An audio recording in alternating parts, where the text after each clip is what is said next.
On October 7th, the world was turned upside down as members of the terrorist organization known as Hamas infiltrated Israel, slaughtered over 1,200 Israelites, injured thousands more, and kidnapped almost 250 innocent men, women, and children. Relative to the population of Israel to the United States, this would be like our 9/11 multiplied by a factor of 10. And yet the attacks still continue day by day as rockets are launched into Israel and terrorists jump out of cars and open fire on innocent people in the middle of cities across the country. If you've ever asked yourself why these things are happening and what this will turn into, then you might want to check out the new book, The New Hamas, The Great Organized Chaos and the Coming of Mashiach by Rabbi Itzhak Shapira. I was sent a copy to review, and this is what I have to say about it. A native-born Israeli, Rabbi Shapira felt the pain of what has now been called the Black Sabbath attacks on October 7th on a deeply personal level. According to Shapira, as soon as he learned of the tragedy, he locked himself away to pray, fast, and dig into the Torah for 3 days in order to understand the reason and significance behind the event. This book is essentially the result of that time of seclusion as he searched for meaning to this event.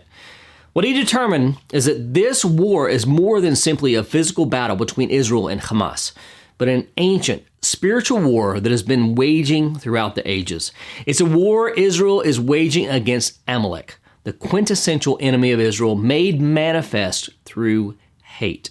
Although Israel may have defeated the physical descendants of Amalek long ago, the spirit of Amalek is alive and well in our day. It seeks to destroy the Jewish people, to wipe them from the face of the earth. Everywhere you turn, especially after October 7th, there are people all over the world calling for the genocidal eradication of the Jewish people. And while they're chanting and parading, the world sits by idly. In the book of Jeremiah, we read, "Alas, the day is so great, there is none like it. It is a time of distress for Jacob, yet he shall be saved out of it." Jeremiah 30, verse 7. This time is known as Jacob's trouble, a time of great calamity upon the Jewish people. Well, according to Rabbi Shapira and others, this event on October 7th, we are currently experiencing at least some portion of the time of Jacob's trouble and need to know what to do in our current circumstances. Shapira sees all of these events intricately connected to the Torah and other Jewish writings that at least foreshadow, if not prophetically foretell, the plight of both Israel and the world as a whole. He delves into the Hebrew Scriptures and finds connections between what God reveals to us in His Torah, what has already transpired, and what is yet to come. He links specific terminology to key concepts that are crucial to understanding the present state of matters in the world. For instance, one of the key terms that many people are familiar with since the October 7th massacre is that the word Hamas means violence in Hebrew. However, other Hebrew words take on significance when put into context. Terms such as gader, which means fence, or yiznav, which means tail, or mar, bitterness, or gezel, forceful robbery or kidnapping. According to Shapira, all of these terms and many others that are found in key passages within the Torah and rabbinical writings reveal important insights into what is currently happening in Israel. Although he draws from entirely different source material, the conclusion Shapira draws from his research is very similar to the work Heichaltzu by Rabbi Shalom Dovber Schneerson of Lubavitch. Heichaltzu is a treatise against sinat chinam, baseless hatred, based on the Lord's instructions to Moses in Numbers 31 to take up arms against Midian. Heichaltzu is said to, quote, deal with the spiritual roots of baseless hatred, its cosmic repercussions, and its attainable remedies. The New Hamas by Rabbi Shapira also takes a look at the problem of sinat chinam, baseless hatred, and infighting among spiritual brothers and sisters as the force that tore down the fence that protected Israel and allowed the enemy to infiltrate among God's people. Here are some highlights from the book addressing this subject. When Israel fights against itself, the spirit of Amalek has an open door to come in, attack, and even destroy Israel, from page 17. Baseless hatred opened the fence, not Hamas. The baseless hatred took the protection from Israel, page 21. Please make no mistake, Israel's war is not against the Palestinian people, nor is it against the Muslim world. Hamas is a mask for the real enemy of Israel, Amalek itself, in a battle from the foundation of the world.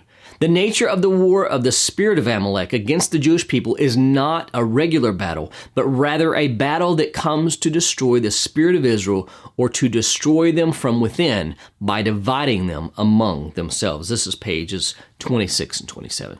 And possibly my favorite quote of the book says, "Our soul's ability to ascend into the heavenly realms by overcoming our flesh and living according to the Spirit is the ultimate victory over Edom and Amalek," page 77.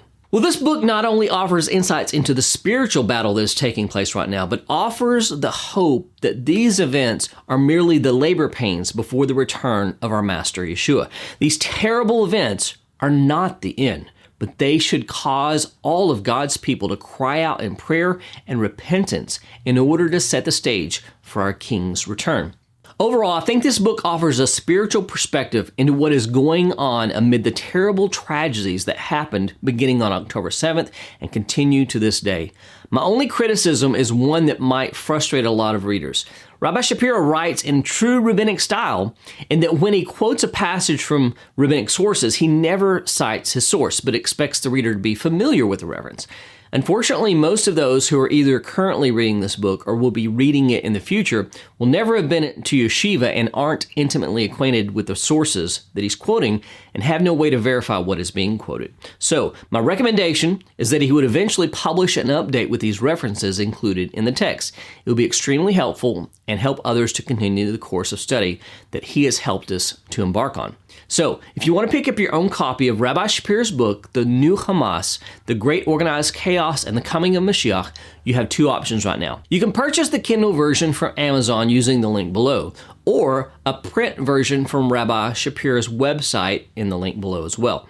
Unfortunately, the print version of this book isn't available on Amazon because Amazon is holding it hostage, evidently because the title appears to be connected to Hamas in a way that they don't like. However, he was able to have copies printed independently, and you can order these directly from his website. He also has Spanish, Italian, French, German, and Portuguese translations that Amazon has not allowed to go to print either. So please pray for this book to be fully released by Amazon, which will allow a larger audience to have access to this important resource. I hope you enjoyed this review. I know everyone says it, but when you simply click on the like button, it really makes a difference. And if you haven't subscribed to the channel, I invite you to do so at this time. We'll see you this Friday at 2 p.m. Eastern with another Messianic insight into the eternal Torah of God. Blessings from Emet HaTorah.